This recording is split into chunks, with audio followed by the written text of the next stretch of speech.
Chapitre 3. Et il arriva que moi, Néphi, après avoir parlé avec le Seigneur, je revins à la tente de mon père. Et il arriva qu'il me parla, disant, Voici, j'ai eu un songe dans lequel le Seigneur m'a commandé que toi et tes frères retourniez à Jérusalem.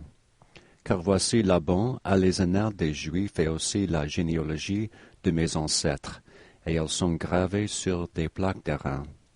C'est pourquoi le Seigneur m'a commandé que toi et tes frères alliez à la maison de Laban, cherchez les annales et redescendiez avec elles ici dans le désert.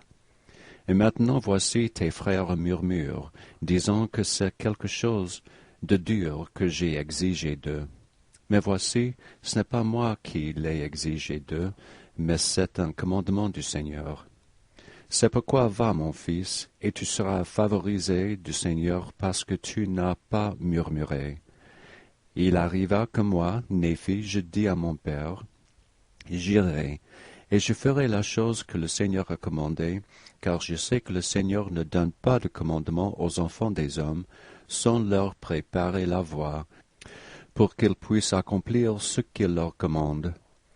Et il arriva que lorsque mon père eut entendu ces paroles, il se réjouit extrêmement, car il savait que j'avais été béni par le Seigneur.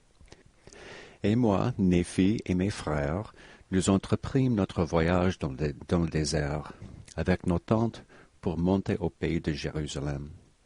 Et il arriva que lorsque nous fûmes montés au pays de Jérusalem, nous nous concertâmes, mes frères et moi. Et nous tirâmes aux sortes pour voir qui d'entre nous entrerait dans la maison de Laban. Et il arriva que la sorte tomba sur Laban. Et Laban entra dans la maison de Laban, et elle lui parla tandis qu'il était assis dans sa maison. Et il désira de Laban les annales qui étaient gravées sur les plaques d'airain, qui contenaient la généalogie de mon père. Et voici, il arriva que Laban fut en colère, et le chassa de sa présence, et elle ne voulut pas qu'il eût les annales. C'est pourquoi il lui dit, Voici, tu es un brigand, et je vais te tuer. Mais Laban s'enfuit de sa présence, et nous dit ce que Laban avait fait. Et nous commençâmes à être extrêmement attristés, et mes frères étaient sur le point de retourner vers mon père dans le désert. Mais voici, je leur dis, comme le Seigneur vit et comme nous vivons, nous ne descendrons pas vers notre Père dans le désert que nous n'ayons accompli ce que le Seigneur nous a commandé. Soyons donc fidèles à garder les commandements du Seigneur.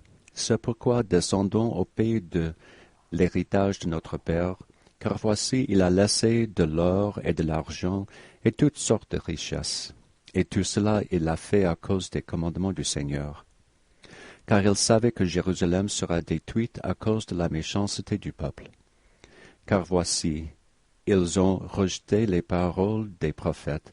C'est pourquoi si mon père demeurait dans le pays après avoir reçu le commandement de fuir hors du pays, voici, il périrait aussi.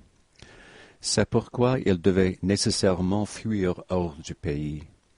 Et voici, Dieu juge sage que nous obtenions ces annales, afin de préserver pour nos enfants la langue de nos pères, et aussi afin de préserver pour eux les paroles qui ont été dites par la bouche de tous les saints prophètes, qui leur ont été remises par l'Esprit et le pouvoir de Dieu, depuis le commencement du monde jusqu'au temps présent. Il arriva que c'est par ce genre de langage que je persuadai mes frères d'être fidèles à garder les commandements de Dieu. Et il arriva que nous descendîmes au pays de notre héritage, et que nous réunîmes notre or et notre argent et nos choses précieuses, et après avoir rassemblé ces choses, nous remontâmes à la maison de Laban. Et il arriva que nous entrâmes chez Laban, et lui demandâmes de nous remettre les annales qui étaient gravées sur les plaques d'airain, pour lesquelles nous lui donnerions notre or et notre argent et toutes nos choses précieuses.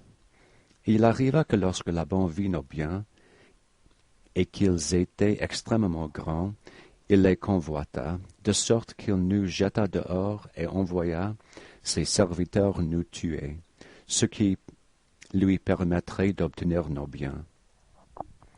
Et il arriva que nous nous enfuîmes devant les serviteurs de Laban, et nous fûmes obligés d'abandonner nos biens, et ils tombèrent entre les mains de Laban.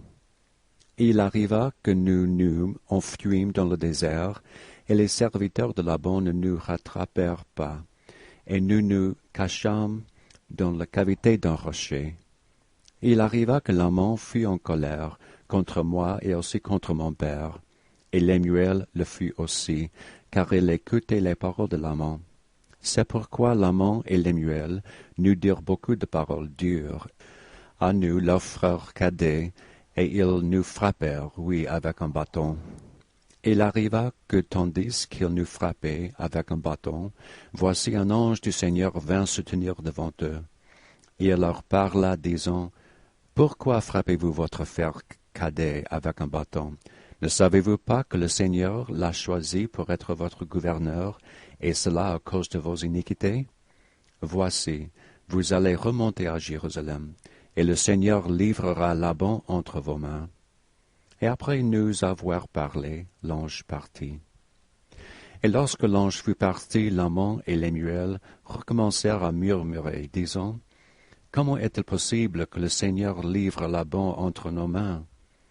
Voici, c'est un homme puissant, et il peut en commander 50, oui, il peut même en tuer 50. Alors pourquoi pas nous? »